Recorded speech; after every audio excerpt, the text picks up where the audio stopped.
The following fan project will feature scenes from Marvel properties. Mar-Vell and all affiliates are all owned by Mar-Vell Entertainment and Disney Entertainment. Please support every and all official releases. Now that that's done, I think my channel should be safe now. No.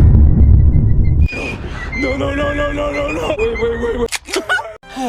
The MCU, a marketable stroke of genius, a piece of revolutionary cinema, a giant blubbering behemoth too big to operate properly. Before the return of Bob Iger, Marvel and other Disney-owned properties were dealing with a massive issue: quantity over quality, which sounded good on paper, especially during the pandemic, but that came back to bite them in the ass. But now, the focus has been shifted back to quality over quantity. Fewer projects for the sake of good writing worth spending money for. But for those who still need their Marvel fix, I'd like to suggest a compromise: the special presentations. Pieces of media that take place in the MCU without stressing about the flow and tone of the current phase being tampered with. An example of this is Werewolf by Night, which was a goated, out-of-left-field masterpiece, especially since the majority of these characters aren't that well known, but they still became sleeper favorites. This is not only a great homage to classic horror, but one of the best things Marvel has ever produced. And another example can be the Guardians Christmas special, a small but fun side story for the Guardians. And let's not forget that numerous high-list actors like Kevin Bacon, Dave Bautista, Chris Pratt, Vin Diesel, and Bradley Cooper still delivered on a great time regardless of the size and scope of the project. And that's what the purpose for these special presentations should be: to introduce characters that would go through development hell just trying to receive a film, and just allowing them to operate freely without being hindered. Here are a few ideas I had swimming in my gray matter, though they're not in any order, but I don't want to play favorites. But there are some I'd really like to see. For the sake of keeping our sanity, let's just assume this is post-Doomsday and reboot shenanigans. Okay. First up is Black Cat. For the longest time, Sony's been trying to get a Black Cat film off the ground, but putting so much effort and money into a Black Cat film without Spider-Man? It's too much of a gamble. Boo this man!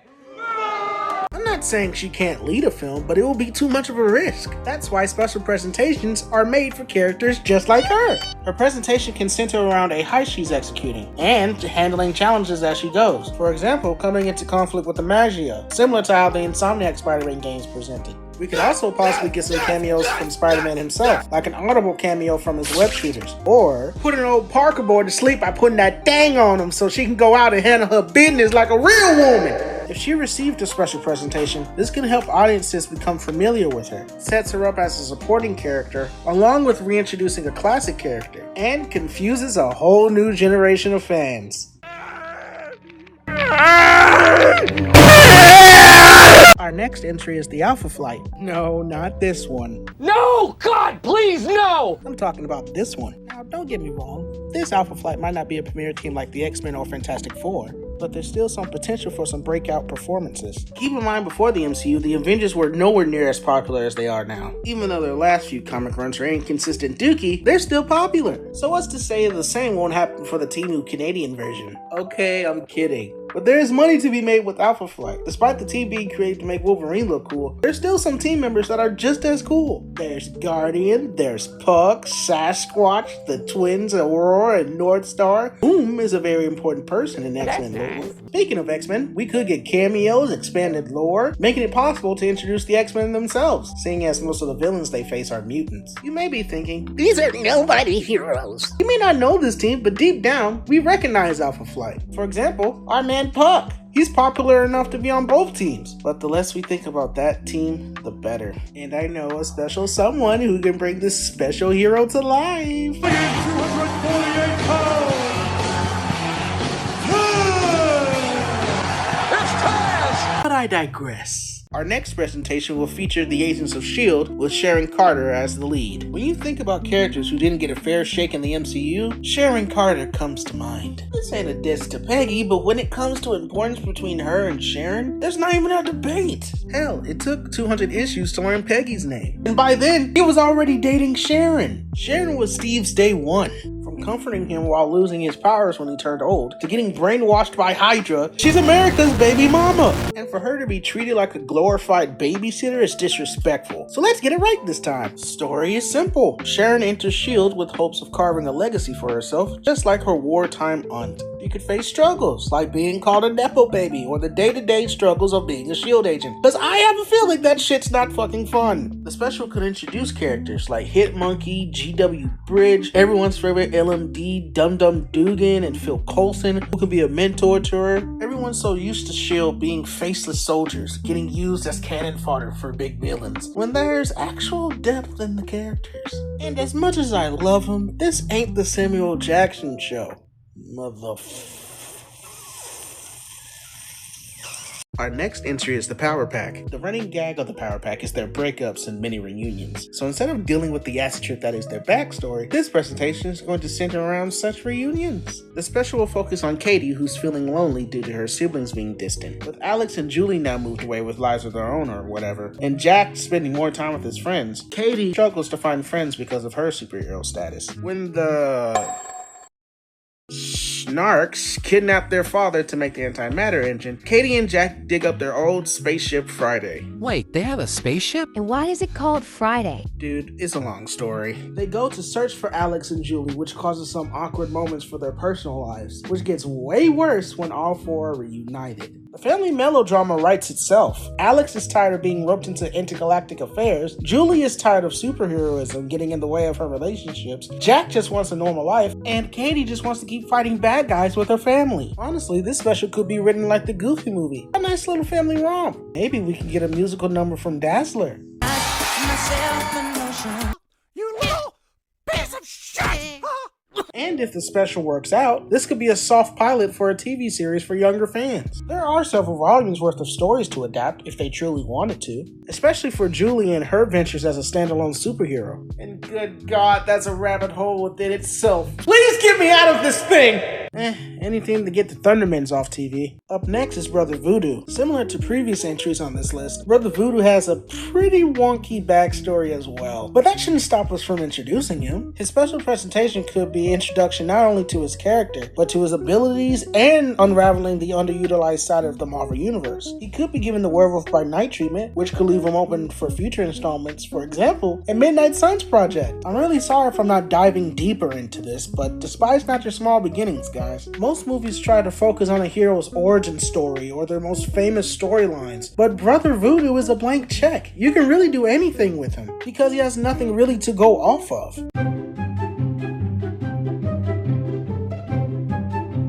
His special presentation could feature him facing the Code of the Dark Lord, led by Black Talon and some voodoo zombies, since those are his most recurring adversaries in his stories, for some reason. And up next is Mar-Vell. You can take your politics, you can take your gender wars, and your socio-political takes, and don't forget your pandering. Turn that sumbitch sideways and stick it straight up. You can do it. And no, I'm not done yet. Captain Mar-Vell can be black, white, polka dot, a chocolate milk enthusiast, or a Swedish fish licker. I do not care. You can even give the role to Hornswoggle. I could care less. But to make him a footnote in Carol Danvers' bum-ass history? I'm sorry, natural reaction. I was going to jump off this table on you.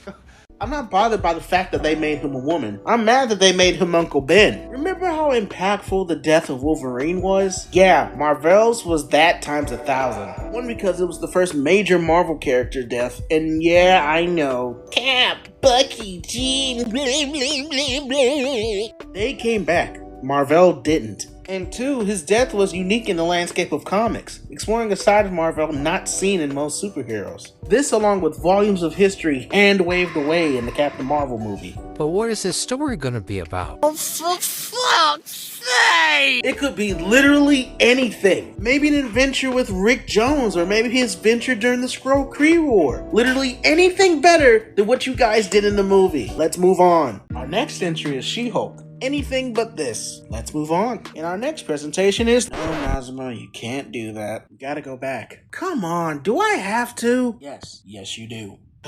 Fine.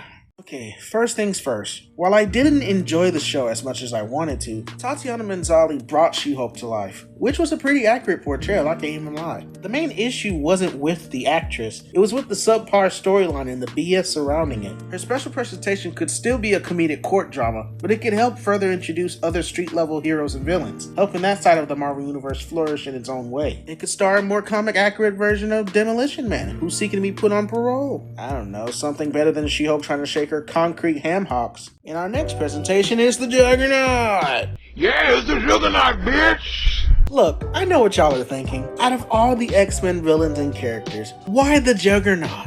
Because he's the Juggernaut! I'm the Juggernaut, bitch! Now, we're not just gonna sit here and do origin stories all day, because that's tacky and goofy. But the Juggernaut's the exception! The obvious pick for a story would be Who Can Stop the Juggernaut, but they can probably revamp that story using the Rhino. Silly bitch, your weapons cannot harm me. Don't you know who the fuck I am? I'm the Juggernaut. Besides, Kane Marco's hatred for Charles, and by that extension mutants, is a plot point that the movies really haven't fleshed out. And Kane's discovery of the bands of Sidorak is an interesting tale of itself. You know what? How about we combine the two? Juggernaut's childhood, his messy relationship with his abusive father, and his rivalry with his stepbrother Charles can have a big focus in the story. I will beat the shit out your ass, Charles. I will beat the shit out you with Charles. As a matter of fact, I don't give a fuck. I'm the Juggernaut, bitch. To lay groundwork for a potential Charles Xavier as a narcissistic dickhead storyline, Charles! What the fuck is this shit? Oh, I'm tripping off acid. Kane is buried in the ruins of the Temple of Sidorak after he discovers the Crimson Gem and is abandoned by Charles! but survives by becoming the Juggernaut. You can't harm me. Are you a fucking ass? Do you not know who I am? He must not know who I am. I'm the Juggernaut, bitch. I'm gonna hit you with your own pimp. After years of clawing his way out the rubble, and fueled by nothing but spite, revenge, and maybe a hint of an eldritch rage god, the Juggernaut travels across the ocean floor to kill Charles. You ready? You ready? You ready, bitch? There's no end to the fun insanity that comes from witnessing Juggernaut punching sharks and suplexing submarines, along with getting the X-Men on my screen. Take my money! Our next entry is the Hellfire Club. When I was making this list, the Hellfire Club was thrown in because it's the X-Men. Everyone wants to see more of the X-Men, but when you really look deep into what the Hellfire Club is, this could be the linchpin to several parts of Marvel lore. In our world, Hellfire Clubs were used to release your most devious desires. It's the 18th century equivalent to a Diddy party. Their motto was literally, do what you want. Well, maybe. I don't know. I didn't get an invite. I don't necessarily look for it, but it would be remiss of me not to mention the storytelling opportunities to shed light on the progression of views about gender, sexuality, and race since the time of the Hellfire Club's origins. Speaking of juicy stories, one of the most interesting aspects of the Hellfire Club was removed in their only appearance in X-Men First Class. Nathaniel Essex, aka Mr. Sinister. With his rise to power, his obsession with evolutionary mutation, and in turn the Summer Gray family, all play out using his influence within the Hellfire Club, something that mirrors how the clubs operated in real life, using politics and wealth to manipulate society. Speaking of the rich and powerful, many of Marvel's heroes are connected to the club, thanks to their parents. Psylocke, Captain Britain, Angel, but one name stands out in particular. Tony Stark. Club memberships are hereditary, though most members only come for the parties, not the weekly asshole anonymous meetings. Since we all know Tony's past as a party animal, there's no doubt he went to these parties before he became Iron Man. After learning their true motives once he became a superhero, I'm sure he took some notes on their tactics. And of course, there's Xavier's run-ins with the club via the X-Men. And how easy would it be to write that King T'Chaka was there at the parties? I hope you see where I'm going with this. These interactions with the Hellfire Club could inspire the eventual formation of the Illuminati. Hell, Stephen Strange was a successful doctor before he became a mystic. Maybe he was at the Diddy party as well. Then there's Reed whatever length you need Richards. That man's rich. He was probably at the freak-offs doing the stankiest of legs on the dance floor. And Hank's not safe either. He had money, he had Skrilla, and we know how he... Our next entry is the Silver Surfer. The Silver Surfer. We all know his story. Last of his kind, imbued with the power cosmic, transformed into the Silver Surfer and Herald of Galactus. And after a battle with the Fantastic Four, he betrays his master and defends the universe from his hungry clutches.